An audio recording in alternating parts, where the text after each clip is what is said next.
इधर देखिए, भारत माता की मैं धीरे बोला तो आप लोग भी धीरे बोलो है।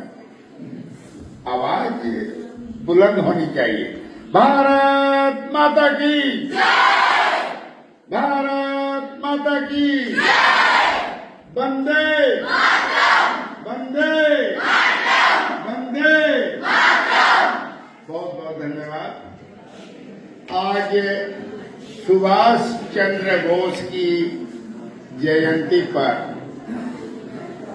संभावना स्कूल के इस हॉल में जयंती भी मनाई जा रही है और साथ में रजत जयंती में जो बच्चे प्राइज में छूट गए थे, नहीं दिला पाए थे, सम्मान नहीं हो पाया था टीचर लोग का, वो आज इस प्रोग्राम में सामने हमारे विद्यालय के डायरेक्टर कुमार द्विजेंद्र जी, इस विद्यालय के प्रिंसिपल मैडम अर्चना, डॉक्टर मैडम अर्चना जी, हमारे पत्रकार में सबसे माननीय बैठे हुए हैं कृष्णा जी, और हमें लगता है कोई जैन कॉलेज के प्रोफेसर जी हैं, जैन यूनिवर्सिटी वीर कुंवर सिंह से आए हुए हैं, पत्रकार बंधु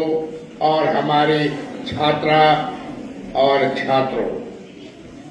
जैसा कि आपको अर्चना जी ने बता ही चुके हैं कि हम लोग आज सुभाष चंद्र बोस का जयंती मना रहे हैं। उनका जन्म 1897 ईस्वी में हुआ था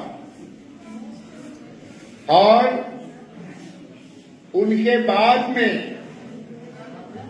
वो एक हम लोग को आजादी के सेकेंड वर्ल्ड वॉर में, जो 42 में सेकेंड वर्ल्ड वॉर हुआ था 1942 के ऊपर में, उस समय वो ऐसा फौज बनाए जापान में जाकर, इसकी व्याख्या ऑलरेडी हमारी प्रिंसिपल महोदया ने कर दिया है, बार बार बताने का कोई मतलब नहीं। उस समय के जो उन्होंने फौज बनाया, यदि आज फौज होता, उस समय तो इंडियन आर्मी थी नहीं, क्योंकि हम लोग तो आजाद हुए हैं 47 में, उसके बाद में हम लोग भारतीय सेना में था। हम लोग फौज थी, सब रेजिमेंट थी, बिहार रेजिमेंट भी थी, पंजाब भी था, लेकिन हम लोग आजाद फौज के नहीं थे, और वो ये आजाद हिंद फौज बनाए थे। जैसे कि बताया कि तुम हमें खून दो और हम तुम्हें आजादी दूंगा, उसी प्रकार हम लोग को ट्रेनिंग में, आर्मी वाले को जो ट्रेनिंग होता है, जो रिक्रूट में भर्ती होकर ट्रेनिंग करते हैं, हर एक ग्राउंड में लिखा हुआ है कि आज आप पसीना बहाओगे तो आपको लड़ाई में खून की बचत होगी। इसका मतलब हुआ कि जो हम लोग ट्रेनिंग करेंगे, जो हार्ड ट्रेनिंग करेगा, पसीना गिरेगा, तो हार्ड ट्रेनिंग करने के बाद लड़ाई में हम दुश्मन को छक्के छुड़ा देंगे। यानी यदि हम WT सीखते हैं, वेपन ट्रेनिंग सीखते हैं, तो हमें फायरिंग कराया जाता है बार बार, और बुल में मारने के लिए बोला जाता है। क्यों? लिखा रहता है आर्मी में, कहीं जाओगे, कोई बच्चे होंगे आर्मी के, तो WT ग्राउंड में एक गोली एक दुश्मन। तो आप लोग को मैं इसीलिए बार बार बताता हूं कि आप लोगों का लक्ष्य ये होना चाहिए कि हम देशभक्त के लिए लड़े। जिस बच्चों में संस्कार, बार बार बोलता हूं कि संस्कार हो और डिसिप्लिन हो, दोनों जिसके बच्चे में कूट कूट के भरी हुई है, वो पढ़ाई में भी फाइट, हर काम में फाइट, घर के काम में फाइट, ये सब रहेगा। तो आज इस हमारे सुभाष चंद्र बोस के जीवनी के बारे में हर एक इंटरनेट पर है। यहाँ तो मोबाइल कोई नहीं ले आता, बड़े बड़े लोग भी है।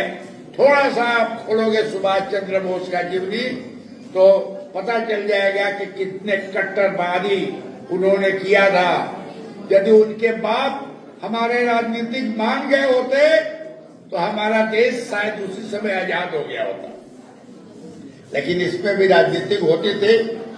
और वो कैसे उनका देहांत हो गया, आज तक बुथिया किसी को नहीं हुई। इसलिए मैं आप छात्रों को या सभी को बोलना चाह रहा हूं कि सुभाष चंद्र बोस के जीवनी से आप लोग अपना शिक्षा लेना चाहिए कि उनके जैसा फौजी, उनके जैसा सिविलियन फौजी कोई नहीं हुआ। आजाद हिंद फौज बनाकर एक जापान में और भारत चले, उससे हिम्मत वाला कर सकता है।